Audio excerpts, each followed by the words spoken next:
Welcome! If you're looking to disable the voice search icon on Google Chrome, you've come to the right place. Today, I'll guide you through the steps to do just that. Let's get started. First, open your Chrome browser. You can find it on your desktop or in your Applications folder. Once it's open, look towards the top right corner of the window. Next, click on the three dots located in that corner. This will open a drop-down menu with various options. It's often referred to as the More menu. Now, scroll down to Settings. Click on it to access a new page where you can customize your Chrome experience. This section contains all the settings you need to adjust various features of the browser. After that, you'll want to enter the Toolbar Shortcut section. This is where you can manage how your toolbar behaves, including any icons that appear. Finally, choose another option you want. Here, you can select different shortcuts or icons to display on your toolbar.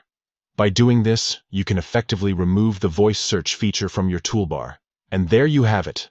By following these simple steps, you've successfully disabled the voice search icon in Google Chrome. This change can help streamline your browsing experience and give you more control over what appears on your toolbar. If you ever decide to enable it again or explore other features in Chrome, remember that these settings are always accessible through the same menu. Thank you for watching, and I hope this guide has been helpful.